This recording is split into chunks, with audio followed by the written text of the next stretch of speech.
Does it make any sense to use a $2,500 camera on a YouTube channel with 12,000 subscribers? Yes? No? Well, I don't care. I'm doing it anyway. I've been using the Blackmagic Pocket Cinema 6K Pro for quite a while now, and I like to think that, you know, kind of shows, especially when you consider the long and arduous journey of the various cameras I've used on this channel since its debut in 2013. And it's also something I've gotten a lot of weird looks about, and it's nothing new. A lot of YouTubers seem to be asked these kind of questions whenever they have the audacity to invest in the video production equipment. A lot of it does come down to the fact that a lot of people still kind of look down on the art form of making YouTube videos, and that YouTube stuff doesn't require professional cinema grade cameras.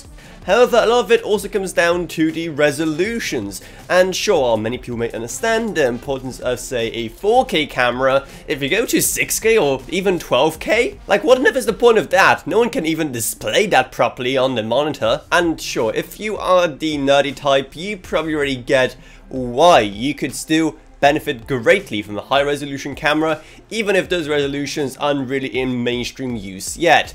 But if you aren't, well, let me explain it to you first. Yes, there's absolutely a benefit in running these high resolution cameras. And yes, I know that no one has 6, 8 or 12K displays at home. However, that really doesn't matter because there's more to it than just that. Firstly, there's the classic example of garbage in, garbage out.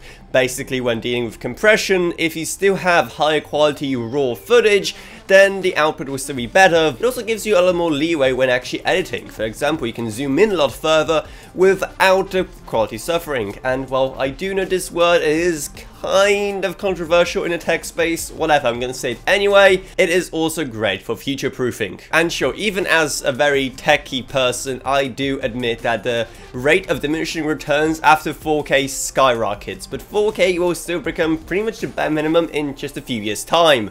I like to think that the more I say it, the more likely it is to become true. However, as a lot of you may already know, there's a lot more to the quality of an image apart from just the resolution. And of course, the more expensive the camera, the better the sensor, the more accurate the color and more crispness in the image regardless of resolution. And Blackmagic cameras kind of dominate in that field. And granted, there are definitely downsides to shooting at 6K, mainly the file sizes, and especially for some of the most ambitious projects, such as the water cooling video, the file sizes can be absolutely insane. And it is especially problematic when you shoot in B-RAW or Blackmagic's own RAW format that cameras like the 6K Pro support. And while the camera does support a large variety of different compression modes, come on, if you paid so much for a camera, you'll be kind of a fool not to use the highest possible quality settings available on your given Blackmagic camera. Now, that does also have another pretty big consequence, and that is that you're basically locked into Blackmagic's own DaVinci Resolve software because nothing else supports the proprietary format. And now if you don't use DaVinci or you can't bother to swap, the cameras do still support ProRes as well, which is nice, and the penalty in quality isn't as bad as you might imagine. However, beyond just the pure quality, the control and the freedom that B-RAW gives you is what really takes it over the edge, with so many things you can adjust and tweak in DaVinci that are just not possible with more conventional file formats. But still, coming back to the original question, are all of those small little improvements that many people may not even see, especially if they're just idly watching a video on the phone, matter? Does it still justify the cost of this camera to use it on YouTube? And yeah, kind of. At the end of the day, everyone strives to have the highest quality of videos one way or another. And if I can at least make this channel stand out more by having that crispness of the image and using this kind of over-the-top gear, then hey, that's always something. And there will be probably plenty of lovely engagement from the comment section from people trying to tell me that I'm wrong and waste a lot of money on this camera. And especially for a channel like mine where growth has been on the slower side, getting such overkill things is just a great way to make people care. Having really good video to the point where it's almost over the top can be a great thing on YouTube if you're trying to make your channel stand out.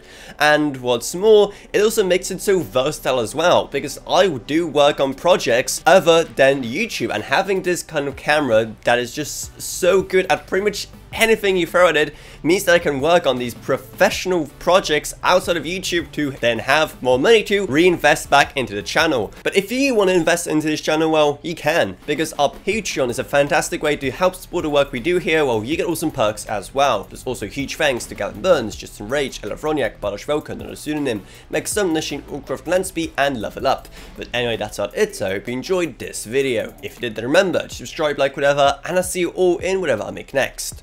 Goodbye everyone. Goodbye.